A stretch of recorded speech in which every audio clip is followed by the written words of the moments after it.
Zealand. Mr. Speaker, this is a great bill, and I look forward very much to going over the details of it in the Health Select Committee.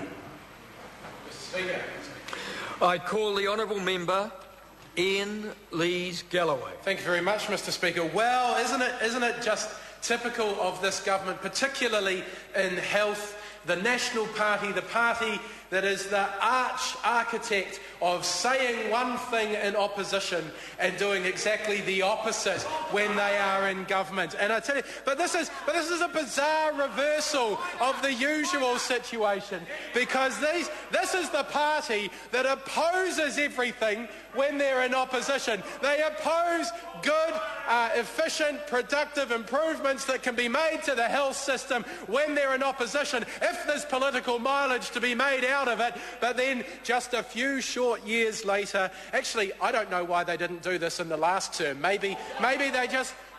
Why was that? Because it was just politics. That's exactly right. It was just politics. They needed to let the dust settle a little bit from back in 2005, hoping that people would forget the stance they took back in 2005 when Tony Ryle stood out on the forecourt of Parliament and told New Zealanders they'd be paying more for their Barocca, they'd be paying more for their health supplements, because the horrible Labour Party wanted to align our legislation with the Australians. And you know what? We thought we were going to get this through. We thought we were going to get this done back in 2005. The Minister is nodding his head because he thought it was going to happen back in 2005 as well. But it was the National Party playing pure politics that has caused this to take so long. And here we are 6 years later. And this government's mantra on health is better, sooner, more convenient. It's absolutely meaningless drivel. But it would have been a whole lot better if we could have done this back in 2005. It certainly would have been a whole lot sooner to do it back in 2005. And I bet the people who are going to benefit from these changes would have thought it a lot more convenient if we had made these changes back in 2005. But no, because this government, the National Party likes to play politics on health. Just earlier today, in fact, Tony Ryle, him again. Yes, he was trumpeting what great advances this government had made in tobacco control and everything that had happened in the last term. And you know what? We did do some good things last term. This whole Parliament got together and did some good things on tobacco in the last term of Parliament, but that was new. That was a change from the bad old days when the National Party played politics on health and opposed every measure that the Labour government wanted to introduce. And they racked up sentiment and they told people that the Labour government was interfering in their lives because we wanted to introduce smoke-free environments, we wanted to get smoking out of pubs and that sort of thing. And that's the way that party operates. Because when they're in opposition, they will play politics on anything. And now that they're in government, they're just quietly trying to make these things find their way through. Mr. Speaker, this is a good bill.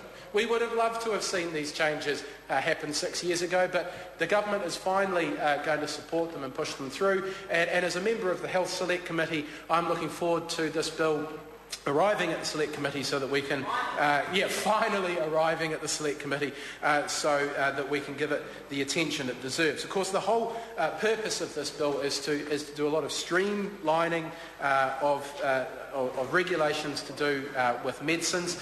And as the Minister pointed out, I mean, it's important to get this balance right. Because medicines are drugs and they have a lot of beneficial, the whole reason why we have medicines and supply medicines to people is that they have beneficial purposes, but with every medicine comes a certain amount of risk. And if we're going to be streamlining the mechanisms by which medicines are approved and by which they are prescribed and dispensed, then we need to make sure we are getting that balance right so that we don't venture too far into the area of creating too much risk with the aim of improving efficiency. So I'm looking forward to hearing what the experts have to say about this bill and what people who are out there in the field have to say about this bill as well. I'm particularly interested in the provisions for the prescribing framework for nurse practitioners and optometrists, and aligning those with medical practitioners, dentists and midwives, because although it's not in this bill and it wouldn't be appropriate to have the changes that I'm about to talk about in this bill, there is another thing I think we need to do in this whole area of prescribing medicines. Marion Street talked about the sliced bread, and we could have had the toast as well. I think there's some marmalade that we can put on that toast too, and that would be, marmalade's my choice. Mr Ardern's might be jam, I don't know. But that would be to free up nurse practitioners so that nurse practitioners can have greater ability to work within their scope of practice. There are a number of pieces of legislation that actually prevent nurse practitioners from working it's within their scope of practice, but the legislation actually stops them from doing it, more often than not, because the legislation specifically says a doctor must carry out those functions, and therefore nurse practitioners are barred from doing so. In fact, there are 27 different acts that need to be amended, and in some of those acts there are several clauses and parts in those acts that need to be amended. My colleague, the Honourable Ruth Dyson, has been working on some legislation to do that, and hopefully by the time there is next day ballot for members' bills, a Labour member will be able to put that bill in the ballot. But of course, it's at the mercy of luck, the luck of the draw as to whether or not that bill comes out. And it would be great if the government would actually take that issue up and take the next, one of the next logical steps from this bill in freeing up nurse practitioners to be able to work more efficiently, more effectively within their scope of practice, including the ability to prescribe more medicines, simply to free up access. We know how difficult it is for people to see a GP, and if it wasn't necessary to see a GP for everything, if that was something a nurse practitioner was able to do instead, that might improve people's access to primary health care. Mr Speaker, we are certainly supportive of this bill. Many of the changes of course covered in this bill were consulted on back when Labour was in government. There has been a lot of consultation, and we hope that will allow a fairly expedient process through the Health Select Committee. But please let nobody think that means that it will not get the attention that it deserves. This is an important piece of legislation that needs to be looked at closely. The development of the delegated prescribing proposal was originally undertaken by the Minister of Health when Labour was in government, and we believe there is strong support for the general proposal.